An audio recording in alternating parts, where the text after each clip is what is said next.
पश्चिम बंगाल में चुनाव को लेकर काफी ज्यादा घमासान मचा हुआ है। पश्चिम बंगाल में चुनावी मुकाबला इस बार काफी दिलचस्प हो गया है दोस्तों। एक तरफ है ममता बनर्जी की टीएमसी, तो दूसरी तरफ नरेंद्र मोदी की नेतृत्व वाली बीजेपी। दोनों पार्टियां अलग अलग मुद्दों पर चुनाव लड़ रही हैं। मजे की बात यह है कि दोनों पार्टियों की अपनी रणनीति और अपनी चुनावी मुद्दा एक अलग तरीके से है। लोगों को समझना होगा कि उनको किन मुद्दों के लिए वोट करना है। टीएमसी यानी ममता बनर्जी की पार्टी किन बातों पर जोर दे रही है? टीएमसी लोगों को सरकारी योजनाओं का फायदा दिखा रही है। टीएमसी बता रही है कि हमने पब्लिक को किन किन सरकारी योजनाओं का फायदा दिया है, जैसे महिलाओं, गरीबों और छात्रों को सीधी मदद दी है टीएमसी की सरकार ने, ऐसा ममता बनर्जी की पार्टी का कहना है।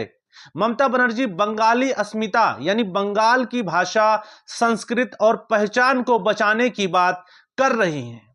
साथ ही वे खुद को सभी धर्मों को साथ लेकर चलने वाली नेता बताती हैं दोस्तों, और केंद्र सरकार पर आरोप लगाती हैं कि बंगाल को पूरा पैसा नहीं दिया जा रहा है। महिलाओं के लिए खास योजनाएं भी उनका बड़ा चुनावी हथियार है। ममता बनर्जी ने कहा है कि वो केंद्र सरकार उनको बजट नहीं दे रही, नहीं तो वो बंगाल को और ज्यादा विकास के रास्ते पर ले जाती दोस्तों।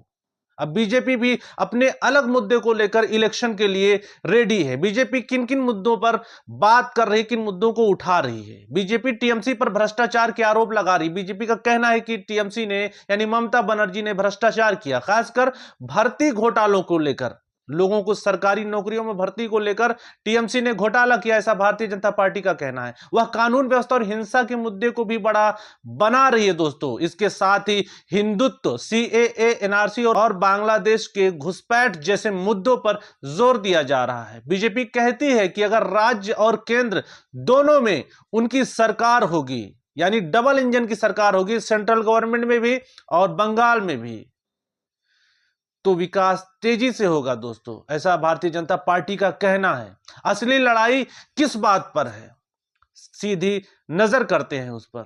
इस चुनाव में सीधा मुकाबला है दोस्तों। सरकारी योजनाएं यानी वेलफेयर बनाम विकास मॉडल, बंगाली पहचान बनाम राष्ट्रवाद, स्थानीय नेता बनाम राष्ट्रीय नेतृत्व। दोस्तों, कुल मिलाकर जनता को तय करना है कि वह किस मुद्दे और किस नेतृत्व पर भरोसा करती है। तो आपकी क्या राय है? कमेंट बॉक्स में अपनी राय जरूर दीजिए दोस्तों।